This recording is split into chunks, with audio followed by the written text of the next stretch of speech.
Hello दोस्तों, मैं मितारी है। आज फिर से फिजिक्स की क्लास लेकर आया हूँ। लास्ट क्लास में फिजिक्स में पढ़ चुके थे कि गतिज ऊर्जा और संवेग दोनों के एक साथ का जो रिलेशन का फॉर्मूला था उस पर हम क्वेश्चन कर चुके थे। और आज का जो नया टॉपिक है वो है ऊष्मा, जिसे इंग्लिश में बोलते हैं हीट। तो सबसे पहले यही कि ऊष्मा हमारा क्या है ये पता होना चाहिए कि ऊष्मा एक प्रकार की ऊर्जा है। तो उसमें क्या है, एक प्रकार की है ऊर्जा। तो ऊष्मा का जो ट्रांसफ़र होता है वो किस तरीके से होता है। ऊष्मा का जो ट्रांसफ़र होगा या स्थानांतरण होगा, जैसे हमारे दो बॉडी होगी, अगर इन दोनों बॉडी में टेम्परेचर डिफरेंस होगा तो जब भी इनमें क्या होगा, ऊष्मा का स्थानांतरण होगा, हीट का क्या होगा, ट्रांसफ़र होगा। अगर जैसे इस बॉडी का टेम्परेचर कितना है 50 डिग्री सेल्सियस और इसका कितना है 60 डिग्री सेल्सियस, तो दोनों का जो है तापमान अलग अलग है। तो जब भी किन्हीं दो वस्तुओं का जो तापांतर होगा तो तभी क्या होगा, उसमें ऊष्मा स्थानांतरित होगी। जैसे इसका कितना है 50, इसका कितना है 60, तो 60 से हमारा कहाँ होगी 50 पर होगी, क्योंकि इसका ज़्यादा तापमान है, इसका कम है। तो ये कब तक होगी, जब तक इनका ये तापमान जो है वो बराबर नहीं हो जाने का। तो याद रखेंगे कि ऊष्मा तापांतरण के कारण ही एक स्थान से दूसरे स्थान तक जाती है, या एक वस्तु से दूसरी वस्तु तक। और फिर इससे क्वेश्चन आता है कि ऊष्मा का मात्रक क्या होते हैं।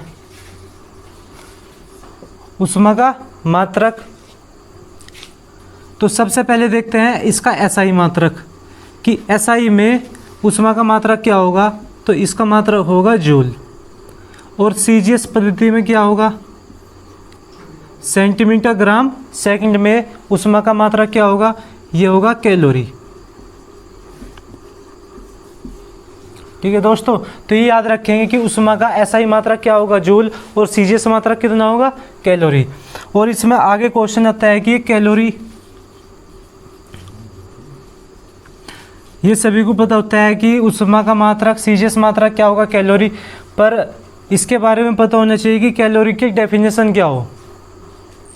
तो कैलोरी की डेफिनेशन होगी कि 1 ग्राम पानी का तापमान 1 डिग्री सेल्सियस बढ़ाने के लिए जितनी ऊष्मा की आवश्यकता होगी उसे क्या बोल लेंगे, 1 कैलोरी। याद रखेंगे कि 1 ग्राम पानी का तापमान 1 डिग्री सेल्सियस बढ़ाने के लिए जितनी ऊष्मा की आवश्यकता होती है उसे क्या बोलते हैं, कैलोरी। तो यहाँ पे लिख लेंगे इसकी डेफिनेशन, 1 ग्राम पानी का तापमान 1 डिग्री सेल्सियस बढ़ाने के लिए आवश्यक ऊष्मा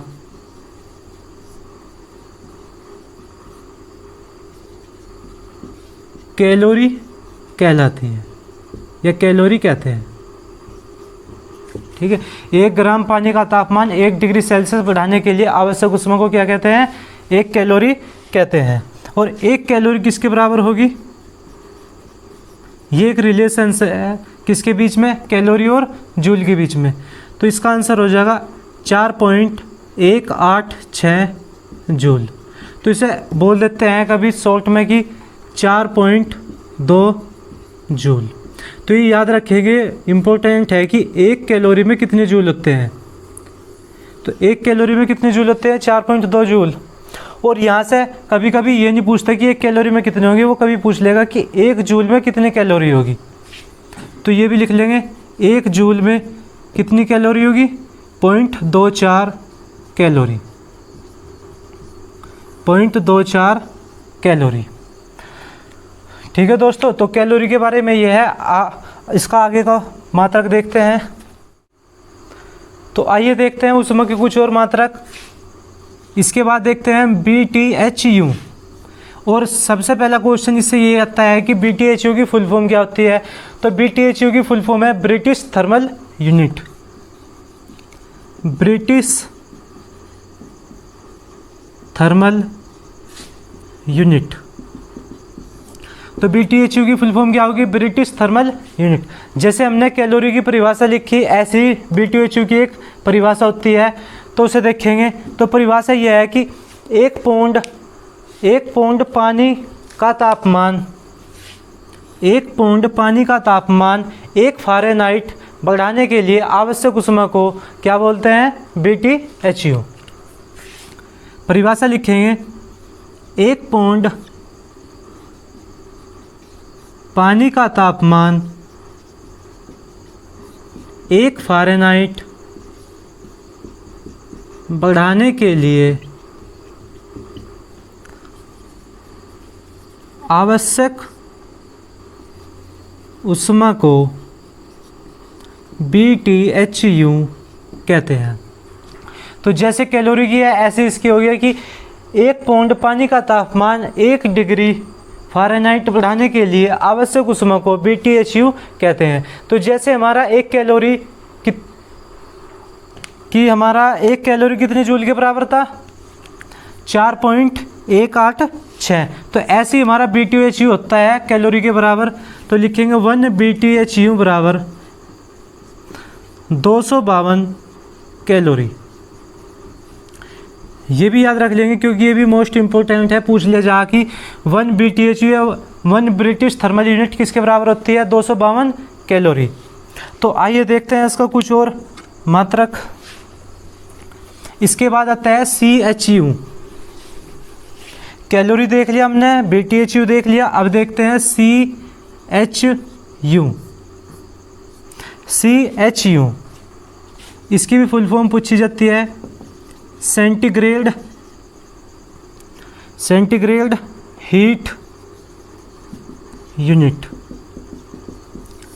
CHU की फुल फॉर्म क्या है? Centigrade heat unit. तो जैसे हमने परिभाषा देखी कैलोरी की, BTHU की, ऐसी CHU की परिभाषा होती है। तो CHU की परिभाषा क्या होगी कि 1 पौंड पानी का तापमान 1 डिग्री सेल्सियस बढ़ाने के लिए आवश्यक ऊष्मा को CHU कहते हैं। बस दोनों में यही डिफरेंस है।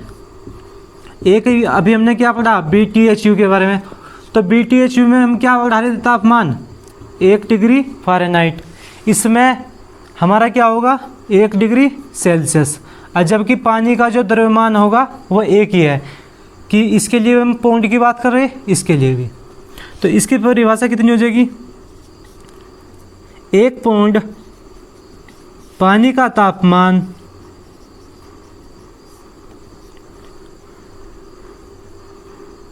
1 डिग्री सेल्सियस बढ़ाने के लिए आवश्यक ऊष्मा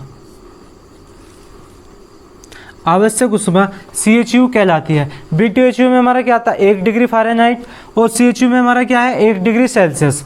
तो जैसे हमें पता कि 1 BTHU भी हमने पढ़ा कि 252 कैलोरी के बराबर होता है, और 1 CHU किसके बराबर होगा? तो देख लेंगे 1 CHU तो 453.6 कैलोरी, 453.6 कैलोरी। तो इनका एक बार और देख लेते हैं कि हमारा 1 कैलोरी कितने जूल के बराबर थी? 4.186 जूल के बराबर। फिर हमने पढ़ी किसके बारे में? BTHU। तो BTHU किसके बराबर था? 252 कैलोरी के। और फिर पढ़ा हमने CHU के बारे में, तो 1 CHU किसके बराबर होता है? 453.6 कैलोरी। तो ये तो हमने देखे मात्रक के बारे में। और अब देखते हैं हम इनके मापन, मेजरमेंट ऑफ टेम्परेचर या तापमान का मापन।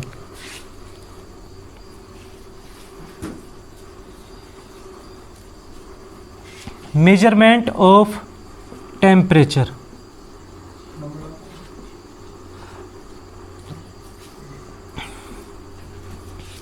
या हिंदी में लिख लेंगे तापमान का मापन। तापमान का मापन। तो सबसे पहले हम पढ़ेंगे तापमापी। किसके बारे में? तापमापी, जिसे इंग्लिश में वो क्या बोलते हैं? थर्मोमीटर।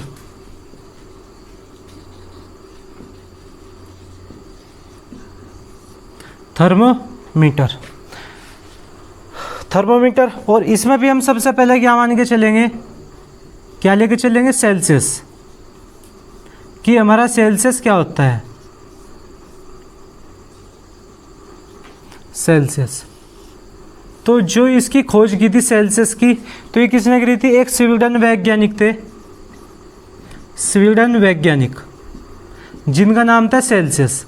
तो इन्होंने अपने नाम पे ही रख दिया था सेल्सियस,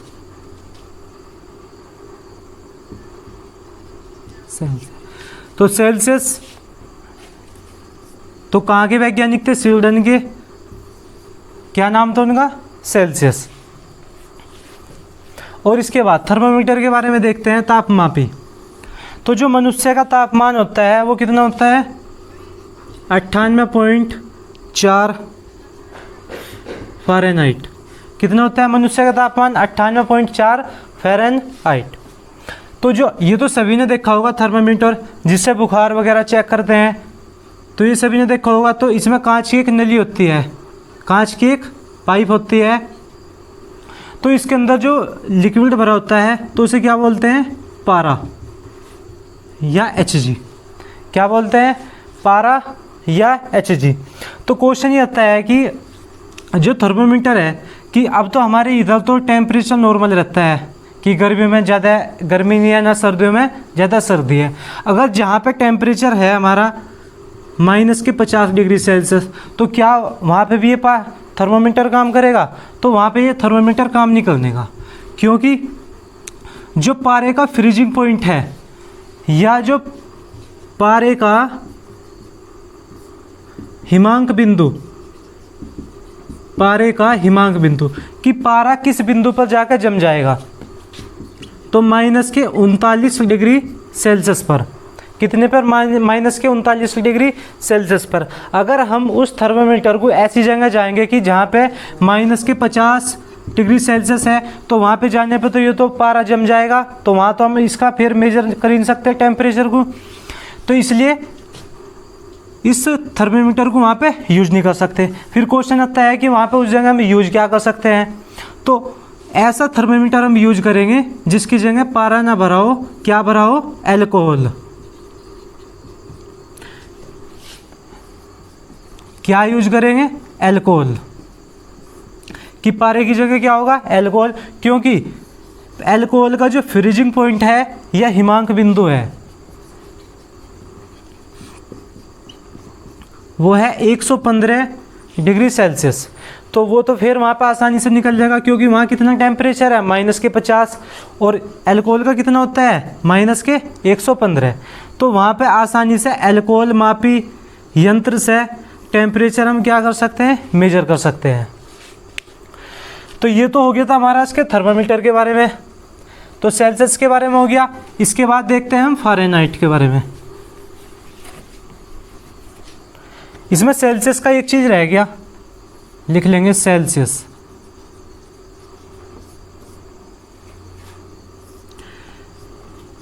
क्वेश्चन ये आता है कि पानी जो है सेल्सियस में, पानी का हिमांक बिंदु क्या होगा, या फ्रीजिंग पॉइंट, फ्रीजिंग पॉइंट या हिमांक बिंदु, कि पानी के लिए हिमांक बिंदु क्या होगा, क्या में, सेल्सियस में, तो वो होगा 0 डिग्री सेल्सियस। और फिर बॉइलिंग पॉइंट क्या होगा, बॉइलिंग पॉइंट या उबाल बिंदु बोल देंगे, ये होगा 100 डिग्री सेल्सियस। तो ये पूछ लिया जाता है कि पानी का सेल्सियस में हिमांक बिंदु कितना होगा, 0 डिग्री सेल्सियस, और बॉइलिंग पॉइंट या उबाल बिंदु कितना होगा, 100 डिग्री सेल्सियस। तो ये तो हो गया हमारा सेल्सियस के बारे में। अब देखते हैं फ़ारेनहाइट के बारे में।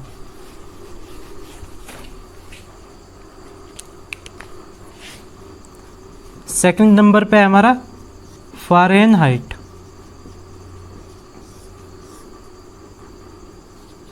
फ़ारेनहाइट, तो सबसे पहले तो तय है कि फ़ारेनहाइट की जो स्थापना की थी या खोज किसने करी थी, एक जर्मन वैज्ञानिक थे, जिनका क्या नाम था, फ़ारेनहाइट। ठीक, तो इन वैज्ञानिकों ने अपने नाम पे इनके नाम रख दिए थे। तो जैसे अभी हमने देखा कि पानी का हिमांक बिंदु सेल्सियस में कितना होता है 0 डिग्री सेल्सियस, और क्वेश्चन आता है कि पानी का फ़ारेनहाइट में हिमांक बिंदु कितना होता है या फ्रीजिंग पॉइंट। हिमांक बिंदु सेल्सियस का तो सभी को पता होता है कि पानी का सेल्सियस में हिमांक बिंदु क्या होगा 0 डिग्री सेल्सियस, ये तो सभी को पता होता है। पर इन पर कंफ्यूज हो जाते हैं कि फ़ारेनहाइट में पानी का हिमांक बिंदु कितना होता है। तो इसका होता है 32 डिग्री फ़ारेनहाइट। कितना होता है 32 डिग्री फ़ारेनहाइट। और इसका जो बॉइलिंग पॉइंट, पानी का बॉइलिंग पॉइंट क्या होगा फ़ारेनहाइट में, तो ये होगा 212 डिग्री फ़ारेनहाइट। तो जैसे सेल्सियस में हमारा क्या था 0 डिग्री सेल्सियस, उबाल बिंदु क्या था 100 डिग्री सेल्सियस। पूछ लिया जा कि ये कितने भागों में बटा होता है, तो 0 से लेकर 100 तक का है, तो कितने भाग होंगे इसमें 100 भाग होंगे। और ऐसे ही पूछ लिया जाता है इसमें फ़ारेनहाइट के लिए कि हिमांक बिंदु और बॉइलिंग पॉइंट के बीच में कितने भाग होते हैं, तो वे होते हैं 180 भाग।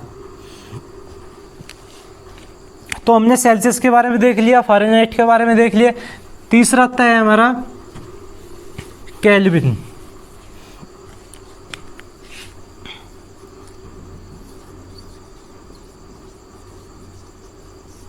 क्या आता है केल्विन। जैसे हमने देखा पानी का सेल्सियस के लिए और फ़ारेनहाइट के लिए, ऐसे ही इसमें होगा कि पानी के लिए हिमांक बिंदु केल्विन में कितना होगा, हिमांक बिंदु या फ्रीजिंग पॉइंट।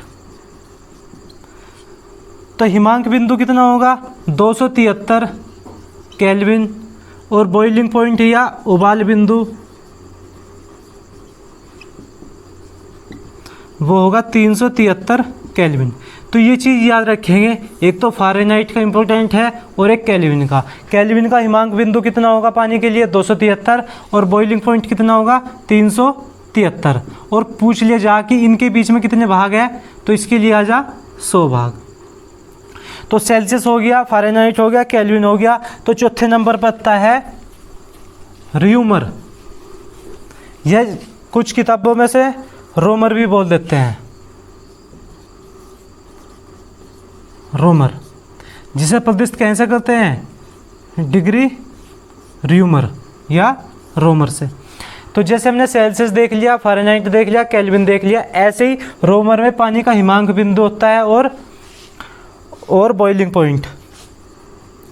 तो रोमर के लिए हिमांक बिंदु पानी का कितना होगा 0 डिग्री सेल्सियस। याद रखेंगे जो 0 डिग्री रोमर, तो जो हमारा सेल्सियस के लिए होता है वही हमारा रोमर के लिए होता है। कितना होता है 0 डिग्री रोमर।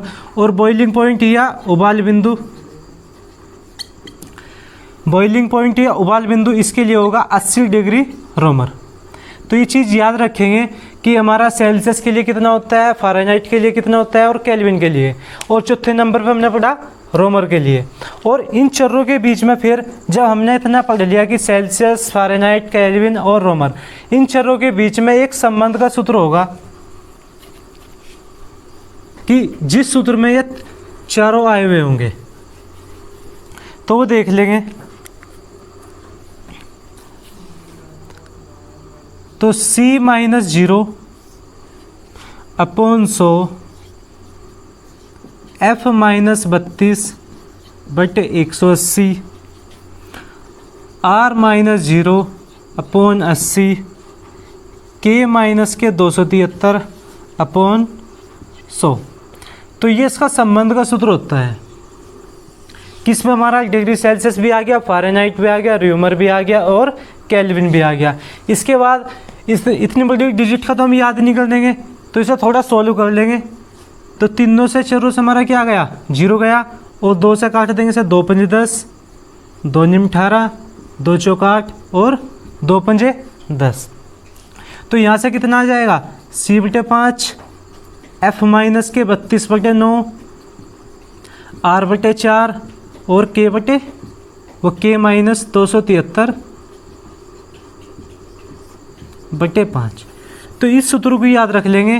कभी कभी तो इनका फॉर्मूले पूछ लेता है कि इनके बीच में संबंध का सूत्र बताओ, पर इससे ज़्यादातर ये क्वेश्चन आता है कि अगर हमारा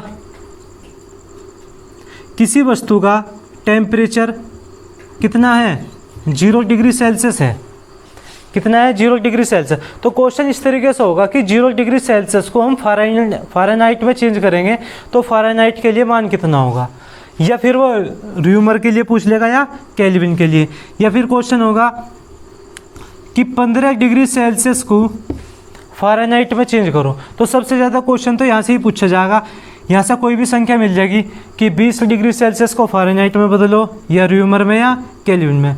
तो इस टाइप के क्वेश्चन हम अगली क्लास में करेंगे। तो आज की क्लास में हमने क्या पढ़ा, ऊष्मा के बारे में, उसके मात्रक के बारे में, और अगली क्लास में इससे संबंधित हम क्या करेंगे, क्वेश्चन करेंगे, न्यूमेरिकल करेंगे। तो दोस्तों अगर आपको ये वीडियो अच्छी लगी हो तो लाइक, शेयर और सब्सक्राइब जरूर करना। Thank you.